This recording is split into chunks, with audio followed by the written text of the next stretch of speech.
Yo, what's up? It's Jimmy on from Glitchy Thumbs. I'm back on YouTube.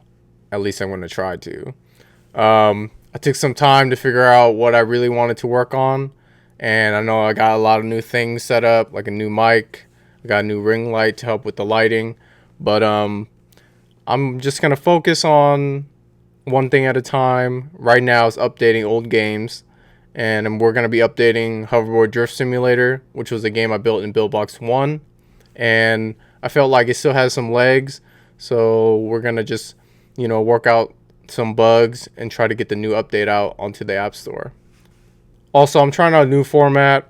I feel like it's easier to just record and work versus like recording, working, and talking. So I'm going to be doing more voiceovers on the work that I've done, which makes it easier to, clarify and elaborate on things. So we're going to try that. And if you like this content, please like and subscribe. It really helps. And let's go. Hoverboard Drift Simulator was built in Buildbox 1 in 2016. I was using HAZAP mediation at the time. I really like their mediation system. I was using other ad networks as well with them. But since Fiber has acquired HAZAP, they decided to sunset the entire mediation system. They still have Fiber mediation today, but I decided not to use them. AdMob was my next choice. And since Buildbox has updated Buildbox 2, which is what we're using to update Hoverboard Drift Simulator, going from Buildbox 1 to Buildbox 2, it's going to be easier to get, AdMob rewarded videos. And that wasn't an option in the previous Buildbox version. And I didn't really figure out the way to do it in Xcode. So what we're going to do is update, Buildbox to Buildbox 2.3.10, which is what's available right now.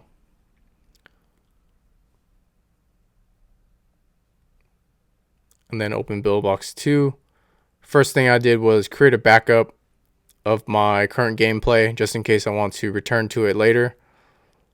And I wanted to make the game a little bit easier. This was built during a time when, Ketchup was doing super well in the top charts. So I referenced my game, made it like a rager type game, which is probably too hard for today for a lot of players. So what I did was make the rails, which were enemies before, change them to platforms so that the player can just collide with them without having to worry about dying. And the only thing they have to worry about is the objects in the middle, which are the only enemies.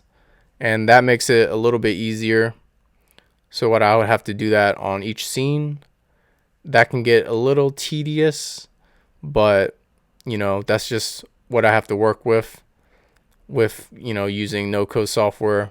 I'm sure you can do it with code where you just, type in code and it changes a bunch of things, but it's just what I have to work with since I'm using Buildbox.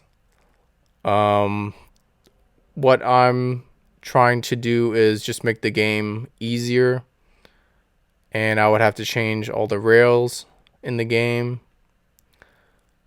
And that's already going to make the gameplay so much more fun for people. They're not going to constantly die like how they did before. And I'm going to be doing that for the middle bushes as well. Or the middle, part. And then always save your projects. There might be a time when it crashes and you just never know. Right now, you can see I'm testing this and I crashed because I missed, changing from enemy to platform for that piece. And we'll just test it again just to see if it works. And right now it works, but I'm noticing another bug. When I play, I get stuck in that area. That wasn't a bug before because we would just die. So I open up Trello, create a new board, Hoverboard Drift Simulator, create a new list, call it bugs. And this is where I would indicate, specific bugs I need to return to later. I try to just note the bugs first and then, fix it later, because right now I'm just focusing on just making the game easier. And I'm going to run across different bugs throughout the whole project. and I don't want to lose focus on the task at hand. And back to changing from enemy to platform. And I just find that, doing this stuff really helps. I just think everyone has their own process, and this is my process on how I, bug test while I make changes. And right now I'm working on that bridge layering, which you can see that I fixed. And after the bridge, I felt like this construction block was making it difficult for the player, so I moved it back. And I just noted another bug so that I remember. It's really hard to catch all the bugs, but it's better to note them down so you don't forget. Right here I'm fixing those roads. And going back to platform. Moving that up above the layer, that truck and that road, so that it is above the hoverboard. But you can see the oil splat when we grab it. That's a bug. The oil slick on the right side is showing on the top layer, which is what I need to fix later. And the oil slick is just an action. You grab it and it overlays a PNG, but it should be under the hoverboard. And I really liked, building this game. It was just a bunch of different sceneries. It's kind of like a racing game mixed with the hoverboard trend during that time. It's a really interesting, concept. At least I found it was interesting, which is why, I built it. And I just felt like there's a lot of layers to this game. I still think it could work today, but, it's been like 2 years since I've updated it. So I figured that would be, a good project to come back. It's been quite some time since I've built anything, so it's good to at least update an older game and just get used to the process again. And doing all this was really helpful. I thought this was probably time to get back into making games. After not building games for 2 years, that's been a long time, but I felt like I needed, have a craving to build a new game again. Oh, and this is actually my favorite scene, the fruit scene, where the fruits, come off the truck. I thought that was super interesting. And, making changes to this level wasn't easy because a bunch of platforms.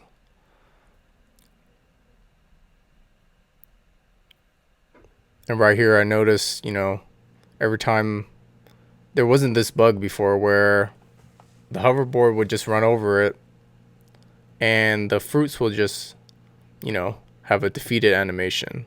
But right now it wasn't happening. It wasn't there before, so that was something I'm fixing right now. Let's see.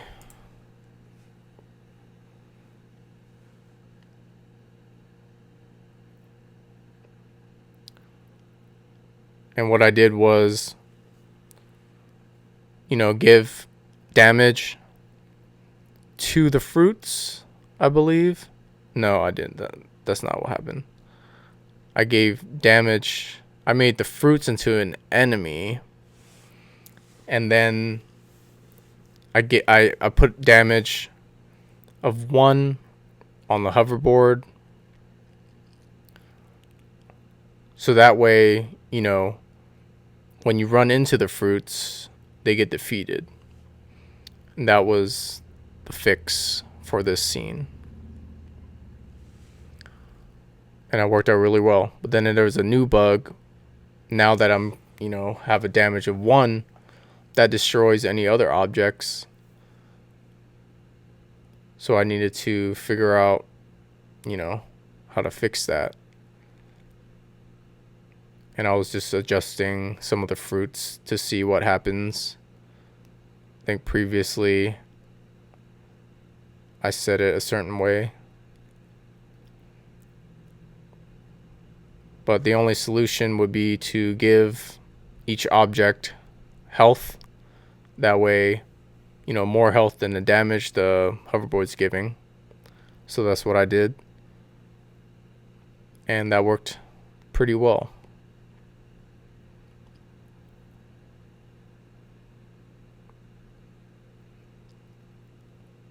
So I gave pretty much, all the trucks, all the obstacles, health of 2. But I only made it to certain objects because I'm going to put that into Trello and work with that later. And save your projects. Sometimes it crashes. You never know.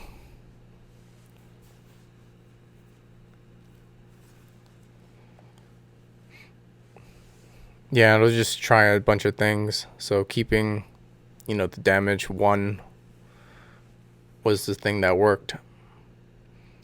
And I put it into Trello for me to do later to make all the enemies with a health of 2.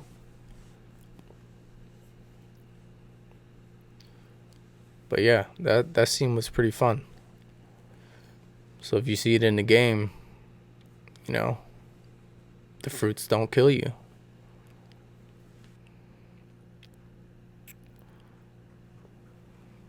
Alright, some technical difficulties, but I was recording and, my hard drive was getting empty, so I had to move everything to an external hard drive. But right here, you're noticing that, my hoverboard gets stuck.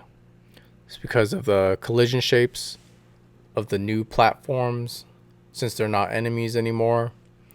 Some of them are misplaced, most likely, and that's why it's causing the hoverboard to get stuck. Because the collision shape for the hoverboard is a rectangle, and if there's some sort of dent, it's just gonna get stuck in that area. So right here, I'm just adjusting some of the tiles so that they align better.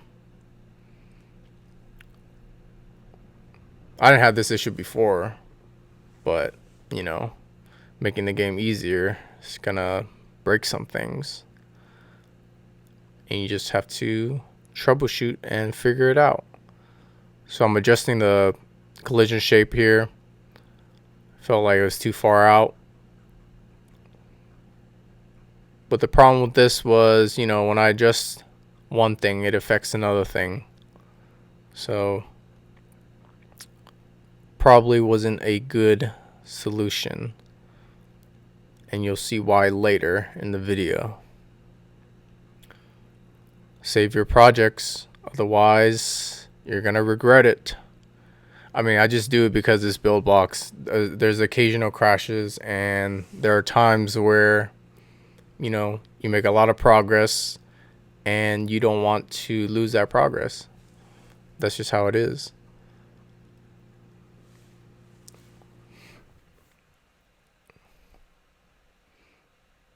Some of this stuff is a little tedious, but then it gets a little fun, just, being able to interact with your game and just fixing things yourself. I find myself, I enjoy, problem solving, and this is just one of those times where if something doesn't work, then I'll just figure it out. And I'm adjusting these so the player doesn't, get stuck in those rails as well. And I'm in debug mode, which is why everything's red. And I hit the road by clicking, the little dots on the side or under the eyeball column. That way it's just a little bit easier to see the collision and what I have to avoid throughout the game.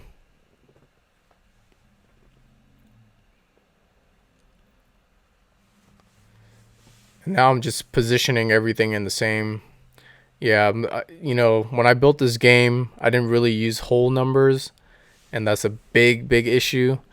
So if you build a game, you should use whole numbers or just use snap mode, and that just makes everything easier.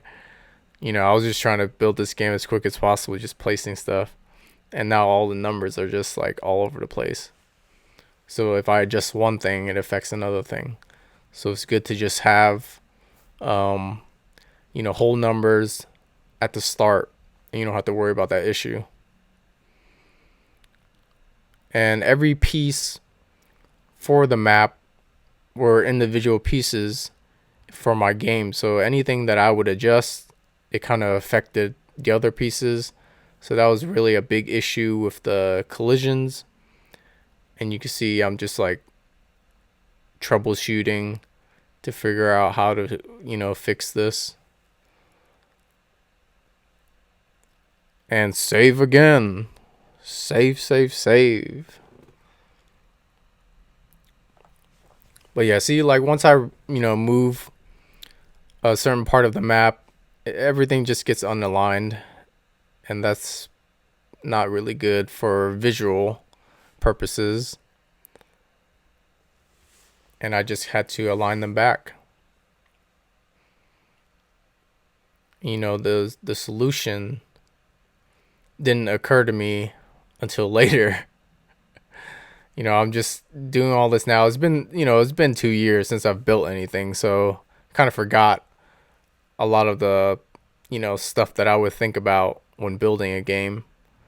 So a lot of this stuff kind of reminded me of, you know, taking early precautions on how you address issues. And this was a huge one. If the player gets stuck, then that's just gonna be a bug throughout the entire game. And it's continually happening. And you can see me fixing it. But the collision shape for each, you know, object, you know, wasn't the issue. I could have solved that easily. And you'll see in the other part, in the rest of the video, on my solution.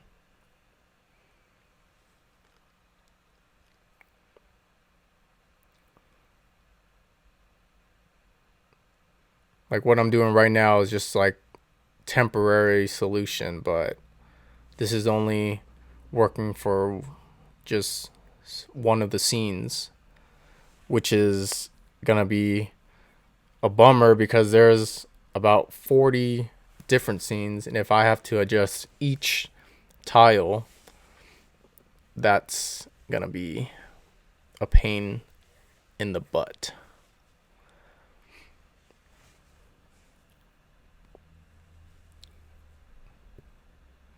And right now I tried to turn on snap mode, but I forgot, you know, not everything is whole numbers. So it doesn't really work in this case.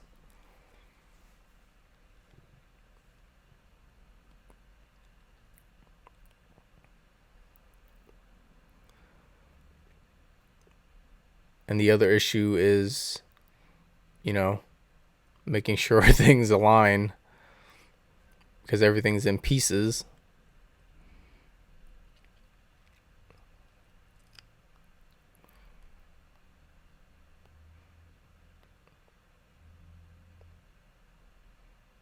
And, you know, I forgot that the hoverboard can get stuck in that area because there's no collision on the road. And I was trying a bunch of things.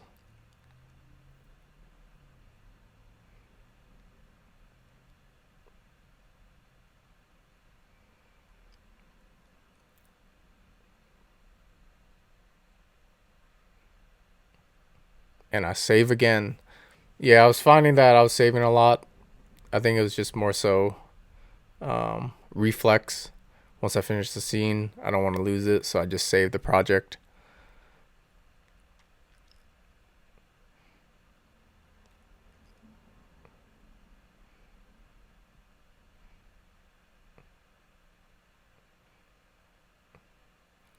Bug testing just pretty much got to deal with, got to work through dying so much in your game and getting used to the process.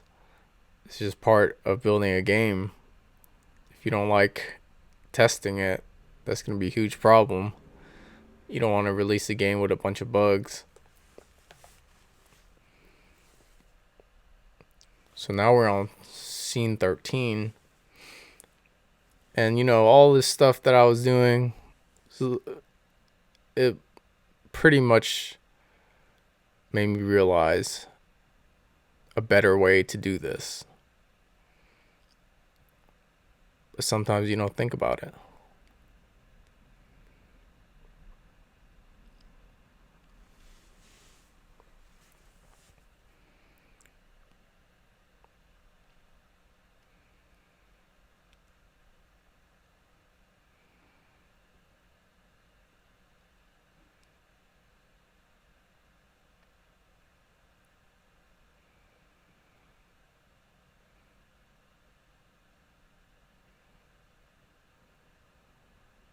Yeah, collision shapes was pretty much the big bug that I wanted to fix. But if I fix that or just move everything gets unaligned.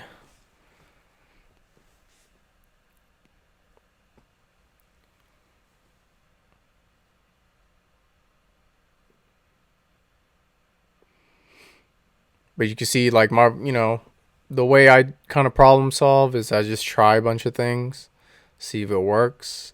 If it doesn't, then, I'll start to think of another solution.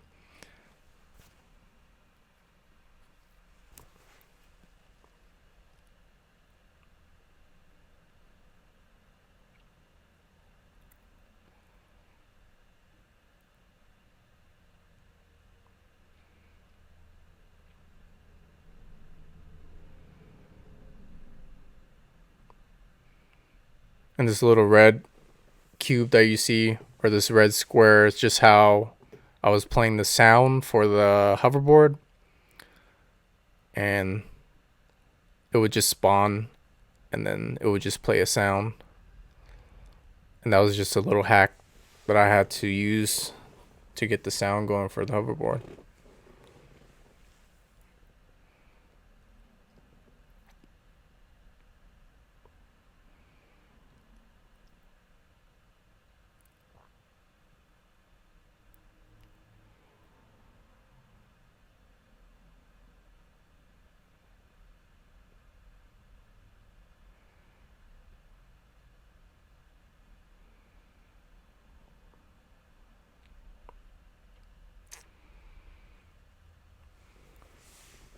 Yeah, it's a bummer when it gets stuck. Because if that happens, when it's live, that's going to be a negative review already. That's going to be a huge issue. And then I realized this was a better solution. Adding my own PNG and using that as, the collider, instead of making each of the, map a platform. I would just make everything a decoration and then just use the purple part, which is what the hoverboard's going to collide with. And that pretty much just solves all of my issues with the hoverboard getting stuck. Because now everything's consistent, is one collision, and I don't have to worry about different pieces. And that was something I didn't really think about until after, going through the troubleshooting, trying to figure out a better solution, which is going to happen. You're never going to figure out the actual solution until you try a whole bunch of things. And that's what happened. And I think good thing I caught it before I continued doing, 40 scenes, which has been a huge waste of time. So I caught it at scene 13. which is still good, but you know, you live and you learn. So right now I'm just adding all the purple collisions and making everything a decoration. So the decoration, you know, has no collision. It doesn't destroy the enemy. It's just there as a decoration. That's what the name is. And that's just a better solution.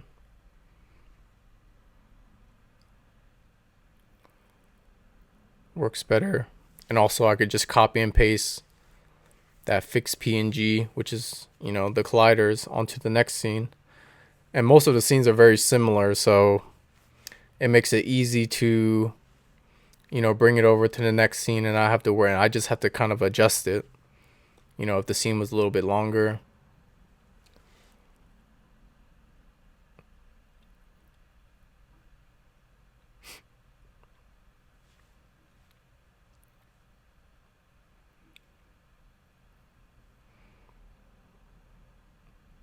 And another thing right here, you know, definitely could have kept this long. And then I think I was trying to figure out how to have that truck pass by because it wasn't passing by. Well, actually it was. Oh yeah, it was because I didn't have anything in the middle.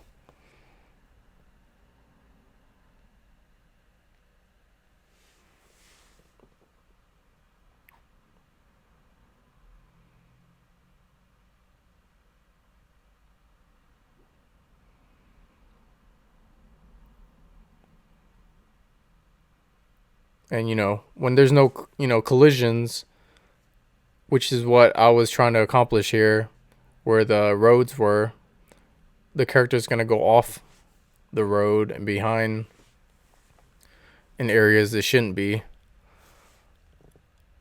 Because I was trying to figure out how to, you know, have the trucks and the taxis still pass through, but also have the collider block the hoverboard. And this is just, you know, a minor mistake of mine's. It's a easy solution that I didn't really think about. So, and doing it this way still doesn't solve my problem.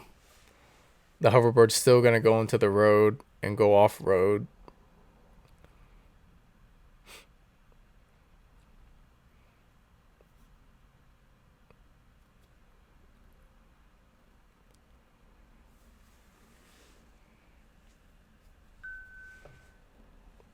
I mean, it's pretty much trial and error, especially if you don't really know anything. If you're like building your first game, you got to just try everything.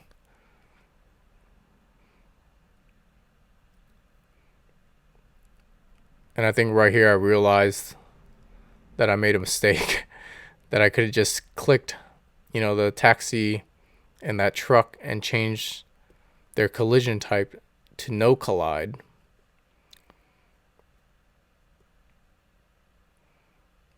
That way it wouldn't collide with, you know, those blockers, those purple blockers.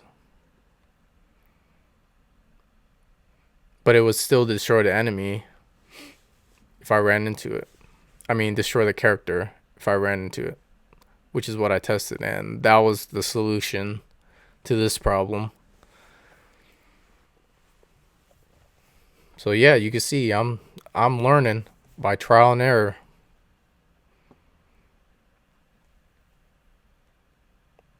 Nobody's perfect. You got to figure it out the hard way every time. Once you figure it out, you know what to do next time. So now I'm doing that on the next scene.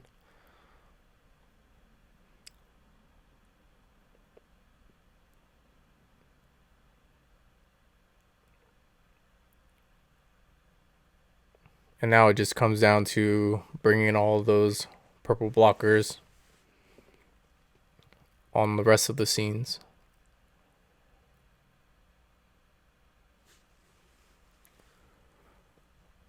which is a little tedious, but it gets a little easier because most of the maps are pretty much the same, other than like the length or like the narrow roads. But like there's like double of each scene, I think, or triple of each scene. And it just has different obstacles that are randomized.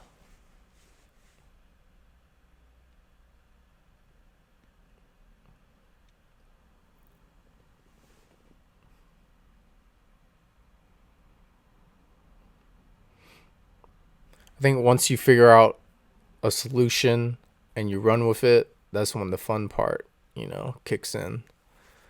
Because, you just solved a problem that was just there, and now it's a little easier to work with. And I mean, that's the fun part of building a game. You get to figure it out, and you get to decide what you want to do next with the game. Like, I like this whole process of, building a game from start to finish and, just building it yourself. I mean, I can't code, so that's one of those things, like, I don't really feel like I want to, I have no passion for coding. Honestly, I don't really care for coding.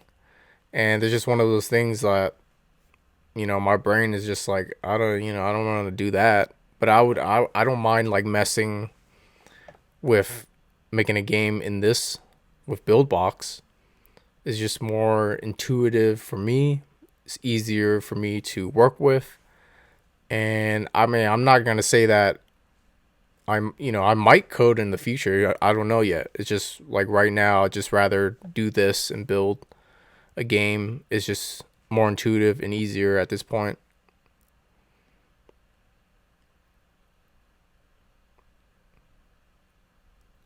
But I mean, there's a possibility that I will code in the future, but who knows? Until we get to that point, I just want to build a whole bunch of games and just work on game design. I think being able to get better at game design and working on individual levels, building it out is like super important, because you start noticing things that you didn't notice before on how to make the game better, especially for the players and your audience that you're targeting. I think that's super important, because no one really sees the code. They see what's like visually.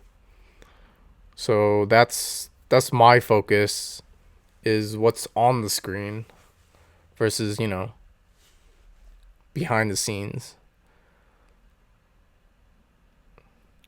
But I mean, if you're trying to be a programmer or software engineer, like, you should learn to code. It's just one of those things. Like, I'm not trying to be a software engineer. I graduated in business. I want to be an entrepreneur. I kind of just want to make games. It was just something that I found was fun, and I have a passion for it. I like talking about it. I like, dabbling with different game ideas and just building it. And if it doesn't work out, just scrap the idea and work on another game. But I'm looking for speed here. Using no code software allows you to get speed. And that's just something I think is super powerful. Because if I learn to code right now, that's going to take me a long time to actually, be the best coder. I mean, of course, I'm not trying to be like the best in the world, but you got to be really good at, coming up with formulas, math, and physics. And that's just something that you learn over time. And nobody got time for that right now.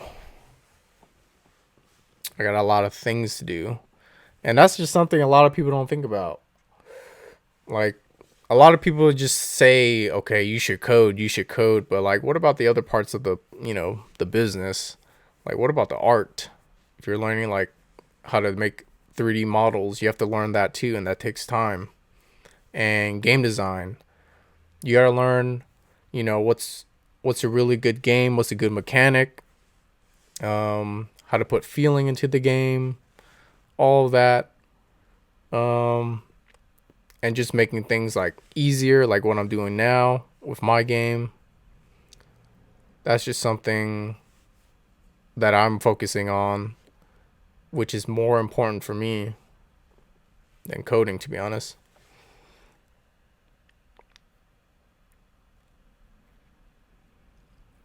But everyone's different. Everyone approaches things differently.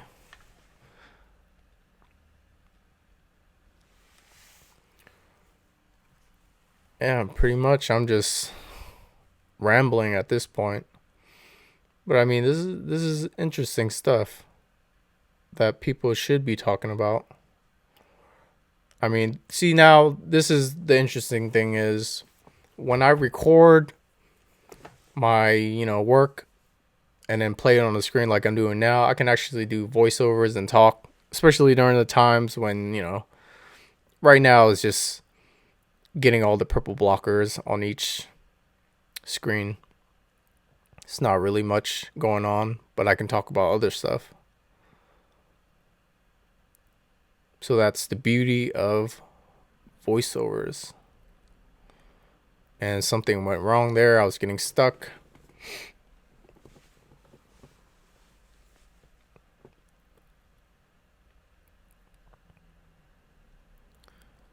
Still getting stuck.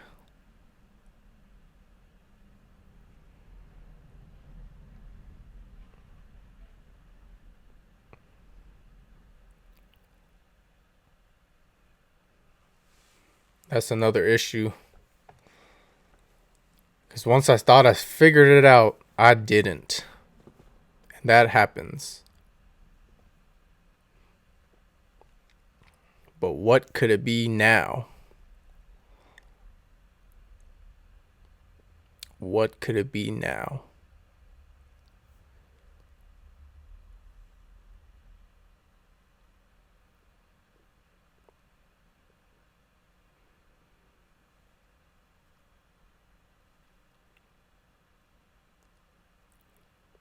I'm honestly just checking each purple blocker at this point. And I'm still getting stuck. When you think you solved it, but you didn't. I took a screenshot just to see where I got caught. That way I can troubleshoot it. And it was happening in the beginning. Something with that particular block.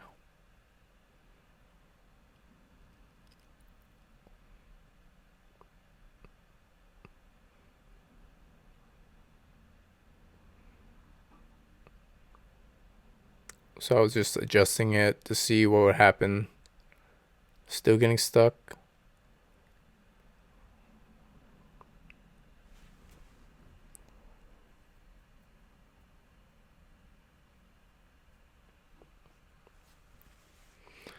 And I found out the issue was the position of the purple blocker wasn't the same from the start position and the end position. And if that happens, it can't repeat the map. So every time the map repeats, the blocker's in the wrong position, and that's where I was getting stuck. So that was another thing that I had to remember. And now it works. Thank God. Save the project. I honestly saved a lot because there were times when I worked, a bunch of things into a game and I just literally lost everything because these are the early days of Buildbox and Buildbox would crash way more than it does today.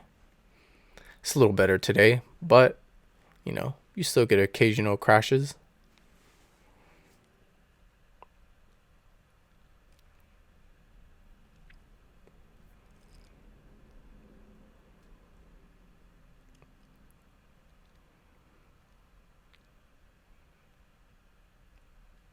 Pretty much a lot of it, you know, is changing everything to decorations.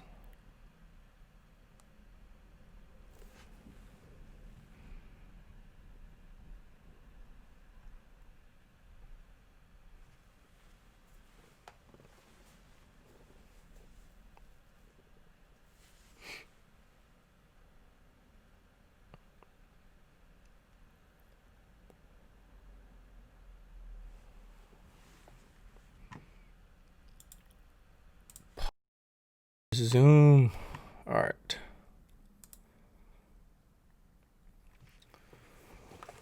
What was I doing here?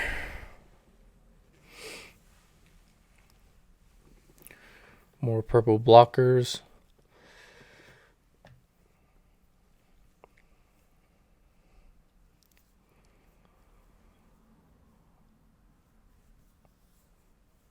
There's definitely something wrong with that taxi. I don't know why it was coming out flying. It wasn't supposed to do that. It's supposed to just come out and just like make a turn, but it's one of those things. I tried to fix it, but you know,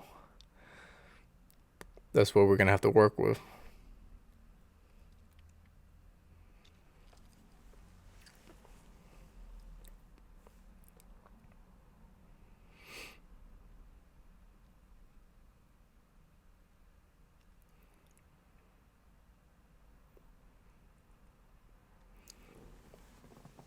I'm not sure what I was trying to do here.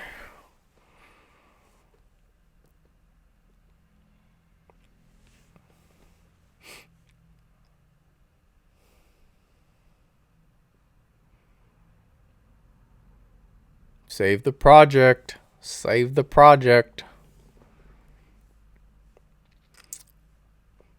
Scene 12.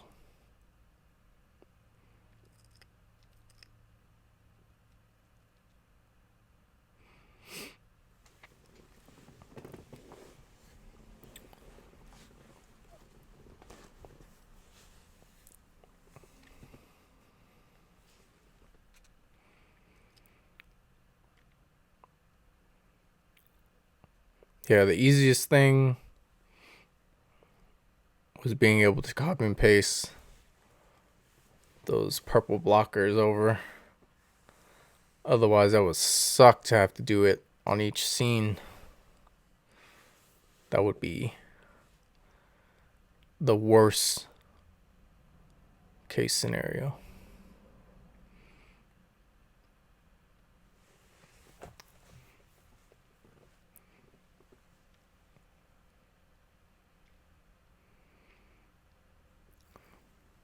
That was something in 2D games. I feel like you have to use these hacks to get the right, you know, collision around the areas that you want to interact with the character but not kill it.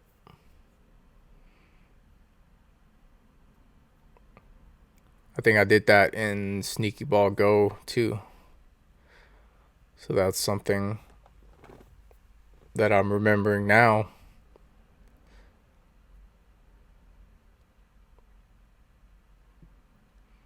And this was a endless runner, which is different from all, you know, the level games today. Everyone's making level games today, and that's something I want to work on, or at least get better at it. And I was fixing the layering issue here. If you saw it earlier, the oil slick was showing above the bridge, but I fixed that.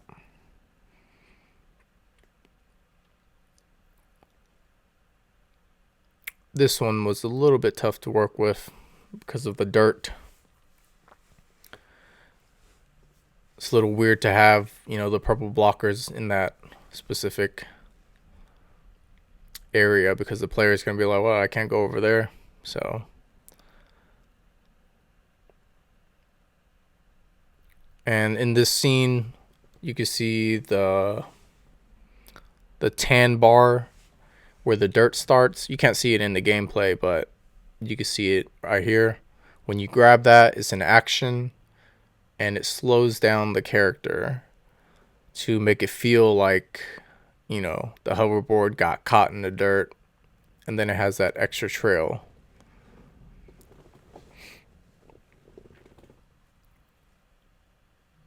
And those are some of the like small details that I think are super important for a game. Because, the players love those surprises. I don't know what's going on here. I think I was getting caught. Yep. There's a bunch of collisions there. Well, I mean, those are just the dirt that I use to blend, going into the dirt from the grass. So there's a bunch of duplicates there. All the bushes used to kill you, but I had to change it so they just collide.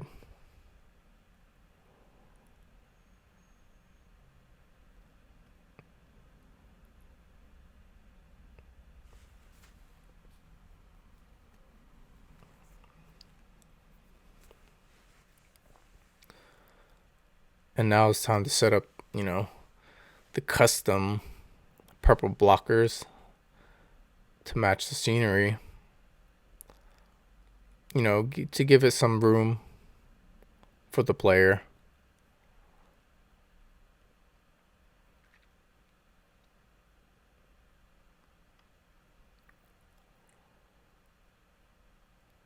It's just fun to mess around in your games,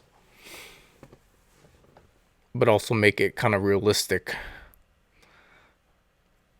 in a way.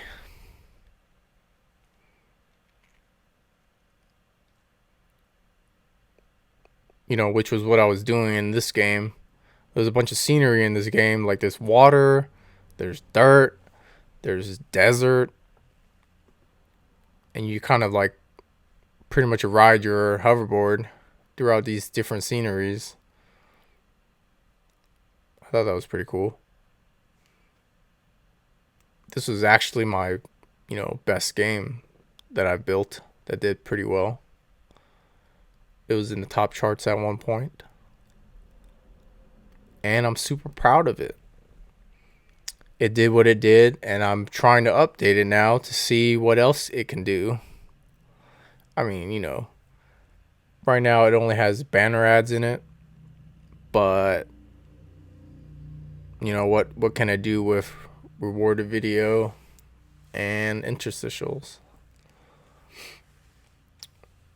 And I'm just trying to, get back to making games. I think, like I said earlier, 2 years is too long of a time to stop making games.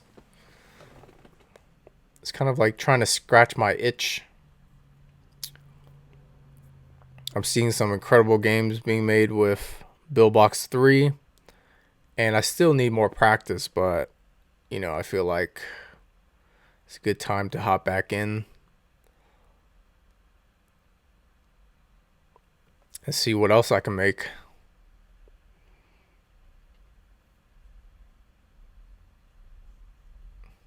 I mean, I'm just curious what else I got left in the tank,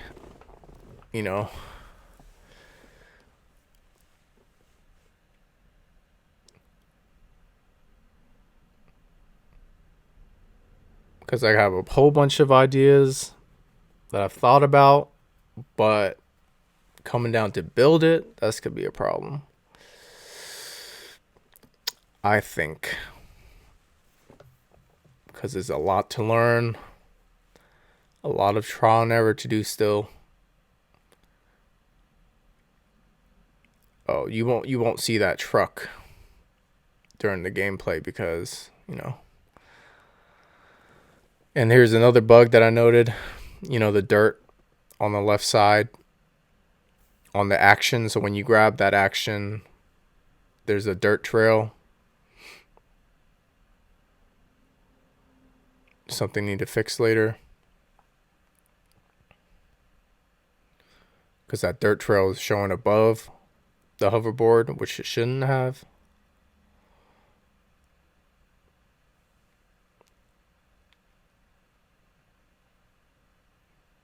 No idea what I was doing here.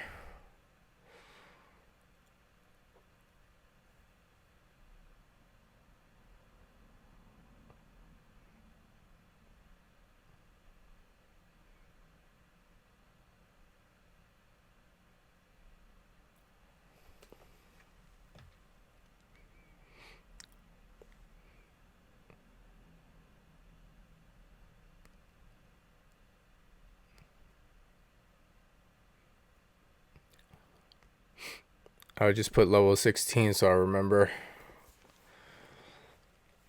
what's the dirt. And the sensitivity. That was something I had to fix for the dirt. I think when I was playing it before, it's a little bit hard to maneuver. So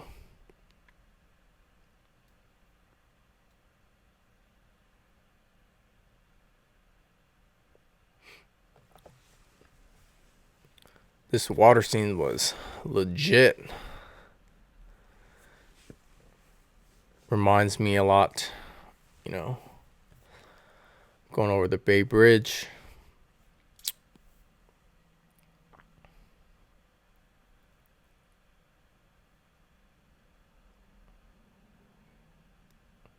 This scene had a bunch of, you know, bridge tiles. So that was a little pain in the butt, but, you know,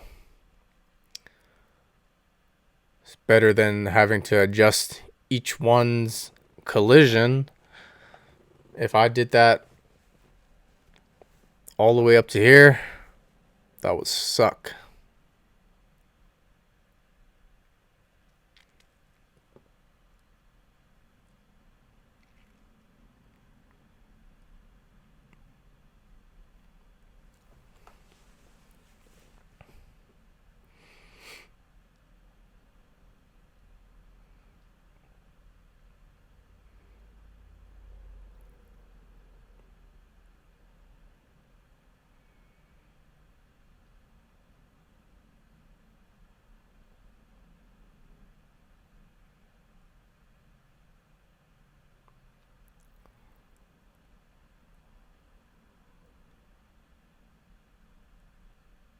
I think this part was where I added the construction blocks, because that looks like the area where people will get stuck a lot.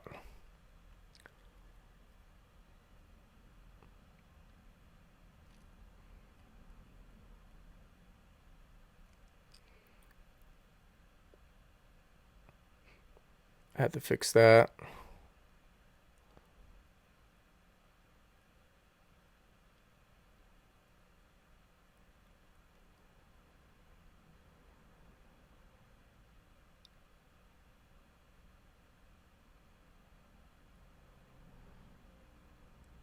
I wonder if I should build this in 3D. I wonder. That's actually an interesting idea if I did.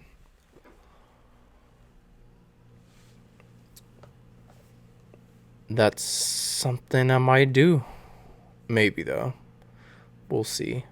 Still gotta figure out how to make 3D models. That's in the roadmap. I mean, I could just buy 3D models.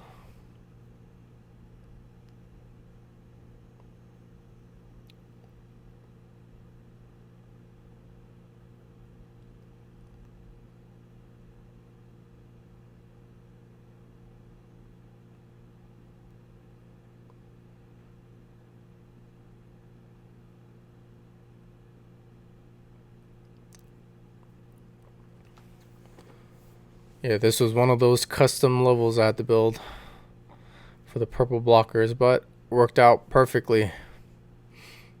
This was probably the hardest scene because you have to watch out for the sides before because there were enemies, but also watch out for the taxi. But also you only get a little narrow road and you only have a slight second to move to the other side. So I can understand why people were complaining about this game. I'm talking, this was the rager. This was a rage game. I feel like it was so hard to get like a high score in this game.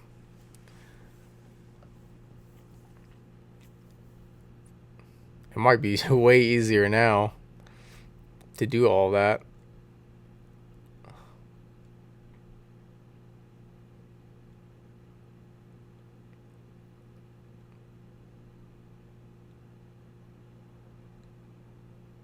Constantly saving. I'm not trying to lose all of this. It's a lot of hard work right here.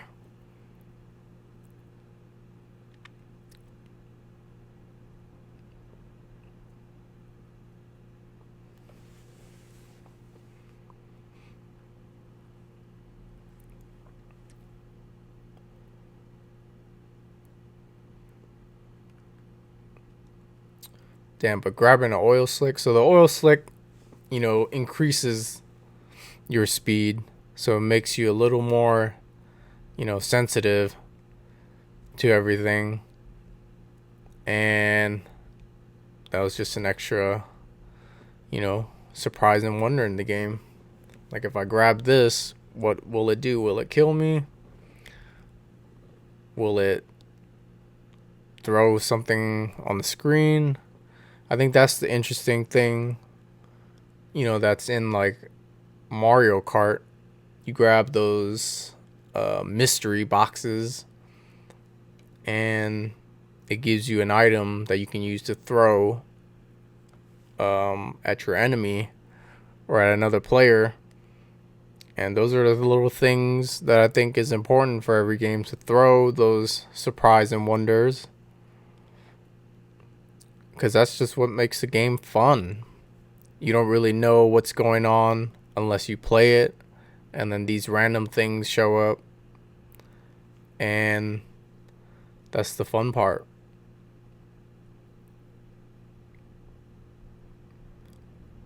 I'm trying to build more games that have these little things in it, because the small details really matter. But prior, I was just like working a whole bunch of prototypes, testing for metrics, and that stuff got a little bit boring.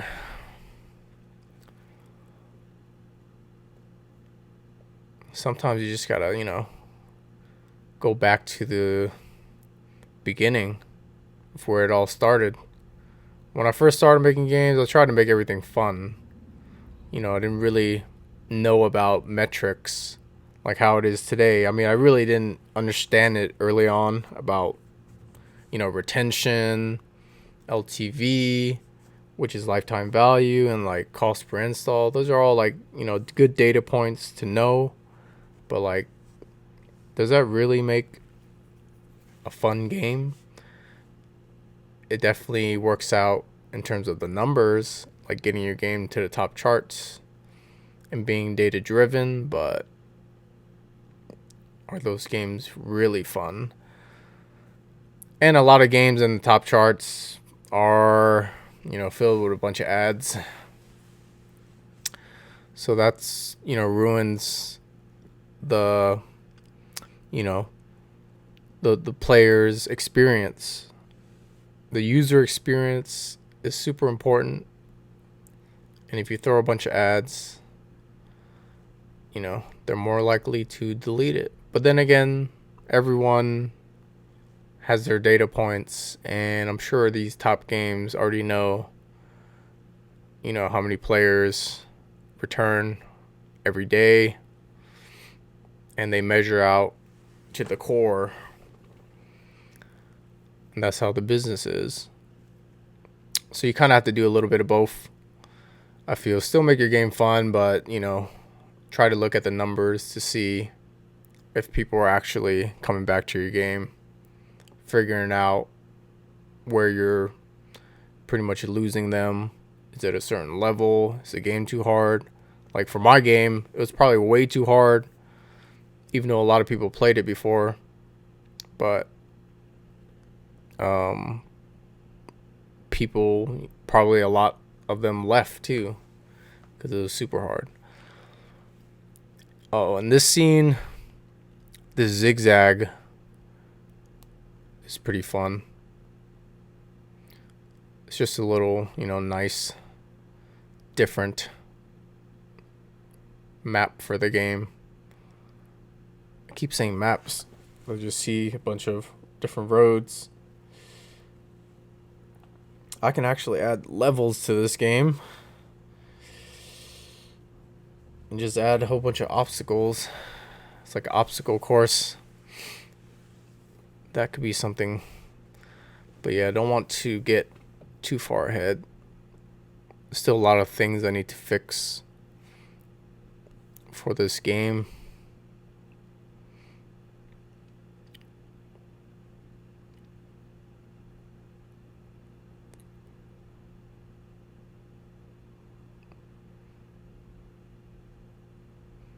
Because this, the purple blockers, there's all the heavy duty stuff, I feel.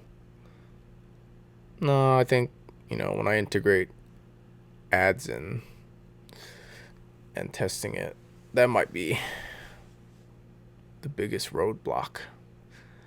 Get it? Biggest roadblock. But, cross that bridge when we get there. Bridge, get it?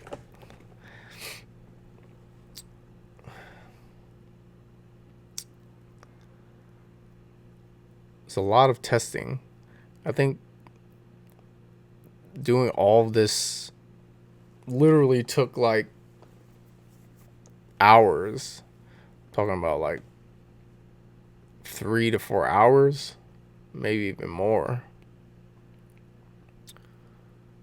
But everything's compressed, so you guys are lucky if you're watching this. It's compressed to as short as possible. But I mean, I wanted to try this voiceover thing.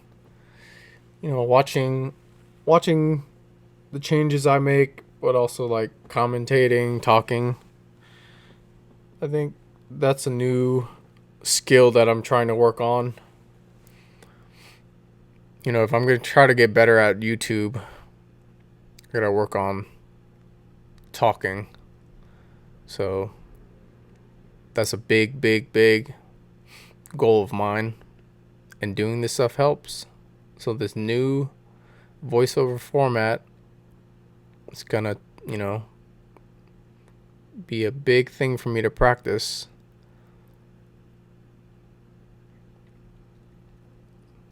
But I mean, I just got to see how everyone reacts to it, though. We'll just see. I mean, I don't know. I think some people prefer music and watching people build games. But I kind of like commentary. I like listening to people talk about stuff.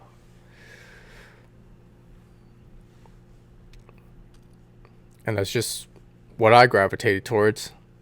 Like, I didn't really want to find music to put for this, so I wanted to just do a voiceover and talk over it,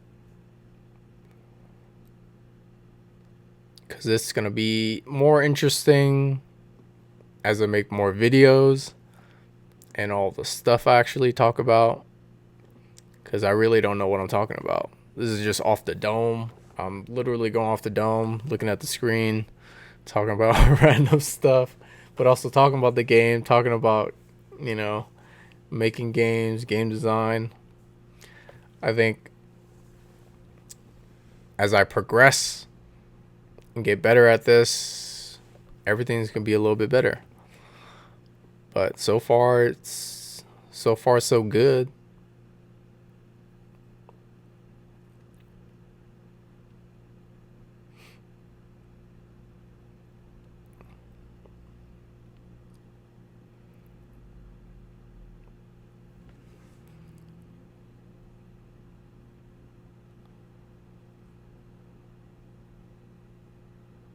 I just thought, the art in this game was on point because my artist did a really good job at the time.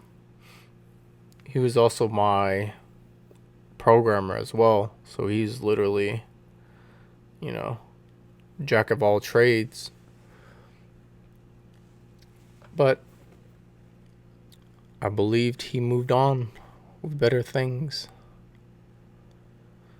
So sad, but that's okay. We all move on to better things.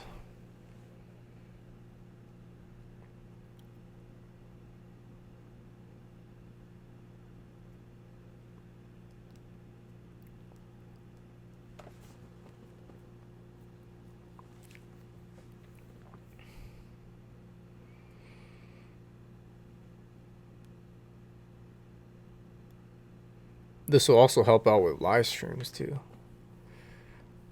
I think that's the next thing I want to get to, doing live streams. But, one thing at a time.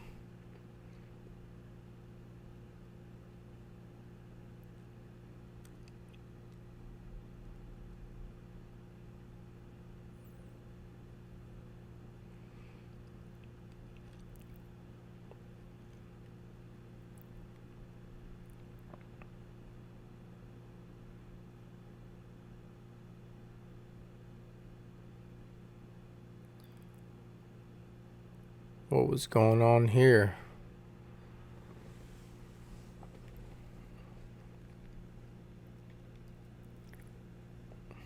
Changing that to platform.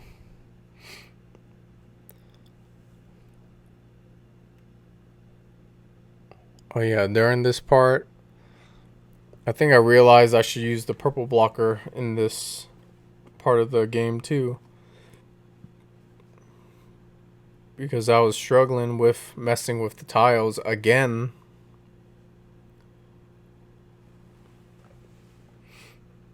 Because things were getting stuck.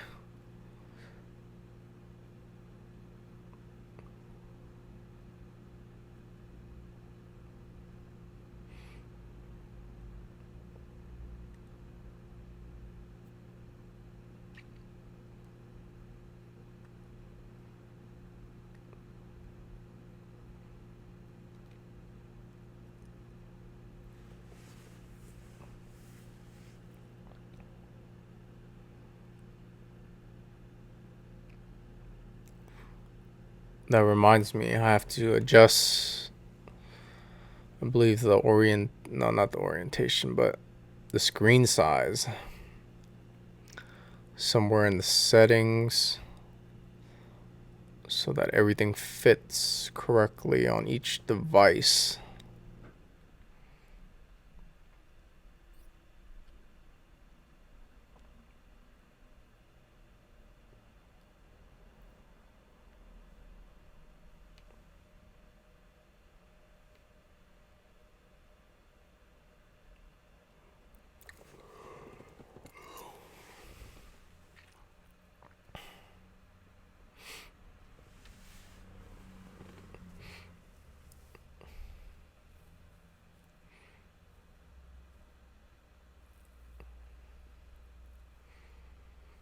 The water scene adds a really nice touch to the game. I thought, changing it up. I forgot what I referenced from for this game. It's definitely a racing game. I just forgot. I might have to find the game. Because I do a lot of referencing. I look at other games. I try to get inspired by different games.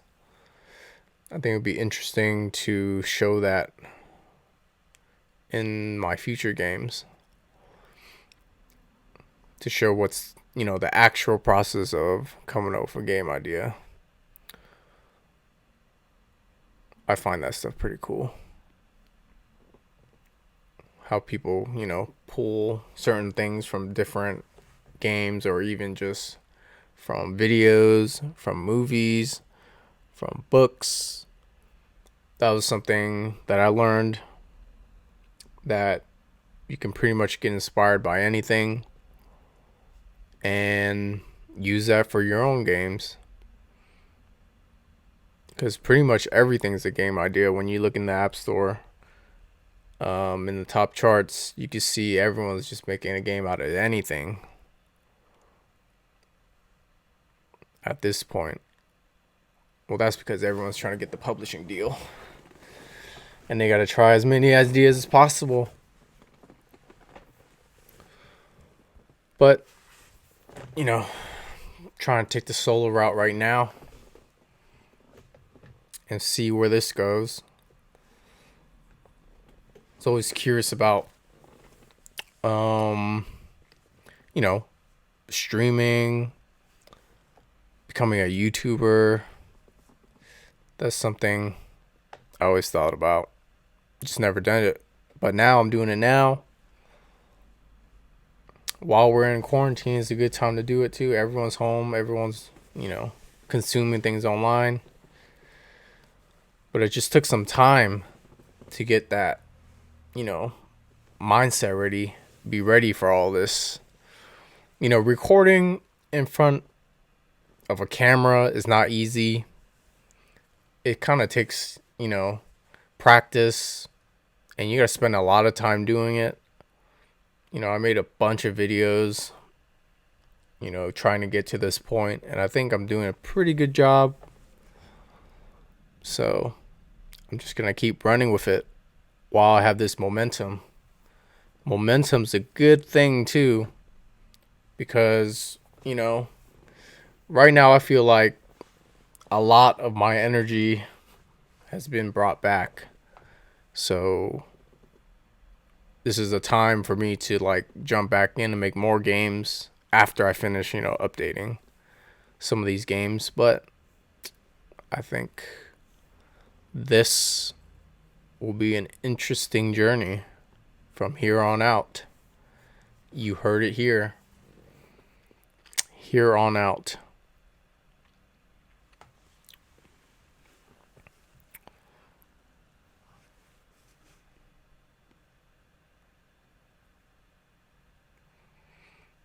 Oh, this might be the other crazy scene.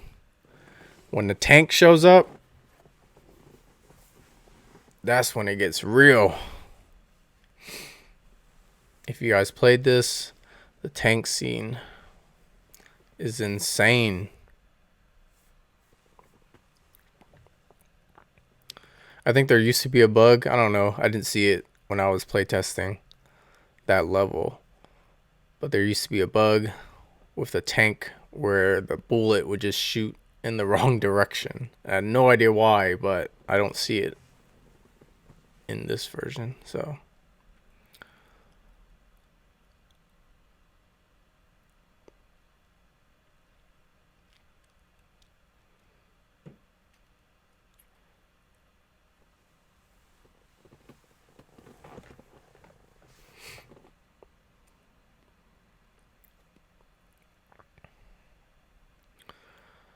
this little barrel I felt like was,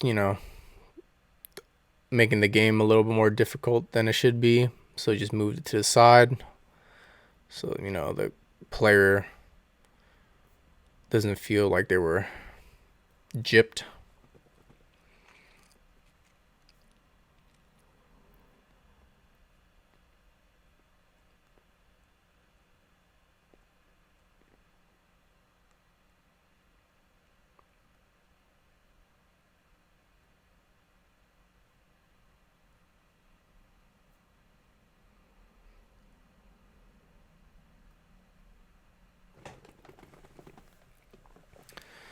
I'm wondering if I have to do all this. I don't think if you use Buildbox 3, you need to do all this, additional collisions.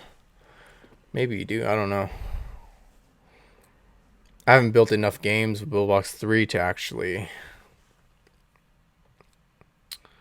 you know, but I'm going to get to it. Just need more practice. There's also a game jam coming up. I don't know if I'll participate, but we'll see.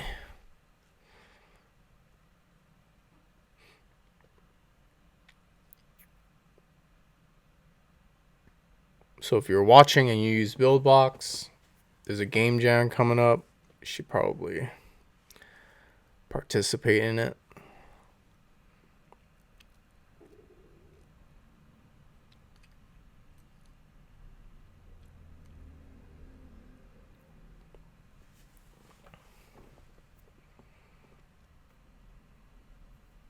I think it's only like 3 days.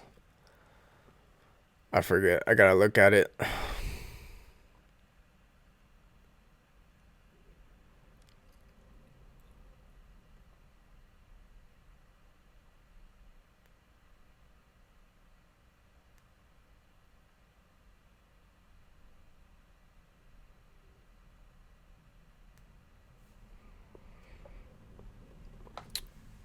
We're finally on scene 40.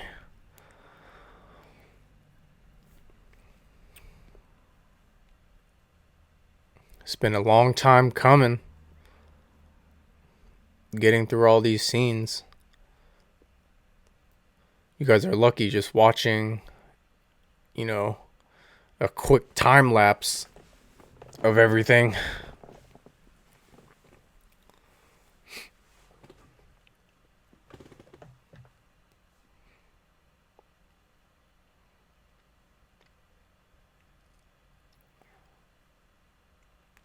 Ooh.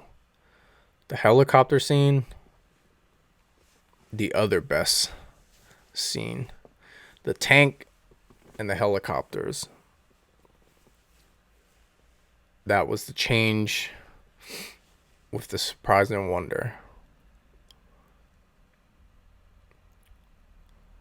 It was sort of like a break from the roads, trucks, obstacles, but then again, you get thrown into a pit with a helicopter. You gotta watch out for the bullets. I thought the shadow was a nice touch. Putting a shadow for the helicopter. I thought that was interesting. I forget if I thought about that, but it's been quite some time.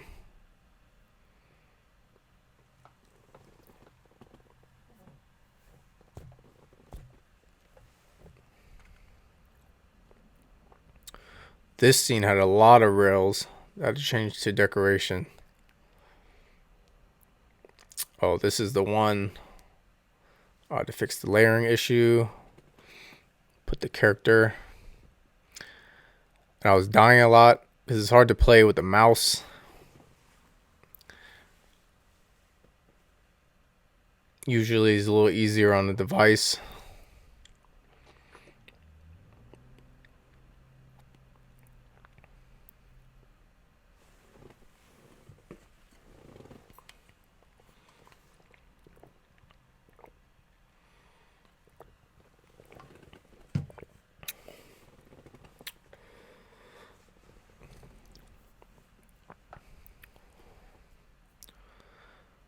Playtesting this scene was super tough. Not easy. Not easy.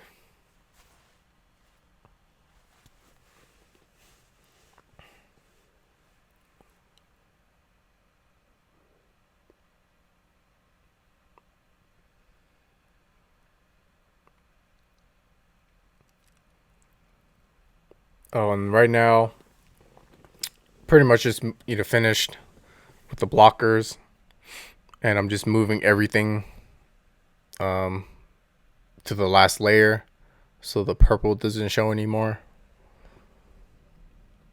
You can see that I'm doing it on each scene. Pretty much finished testing each collision with the purple blockers. Now just move them to the back layer so they're not visible during the gameplay.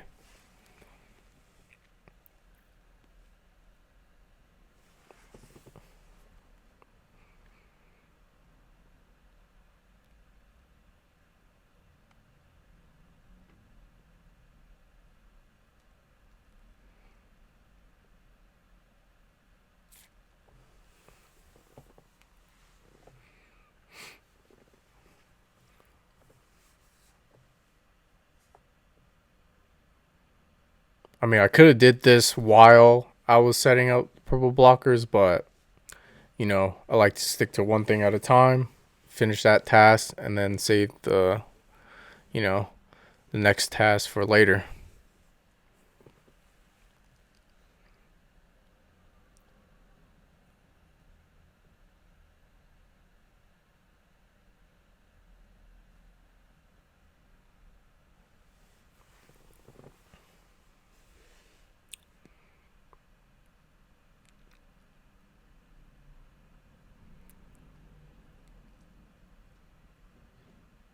And this was, you know, this was a simple task anyways. Moving everything to the back layer, it's not so hard.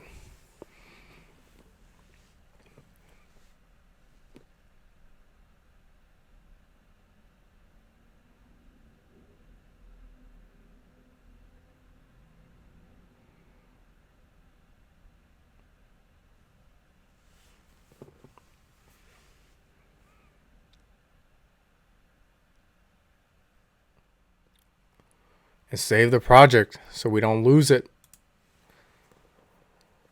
Alright, cut it off here. Save the rest for the next video. I hope you liked this time lapse and my new voiceover attempt that I'm trying for my new videos. If you like this content, please like and also subscribe. It's going to help me out. Leave a comment. I would like to hear, you know, from you guys. And thanks for watching. And see you in the next video. Peace.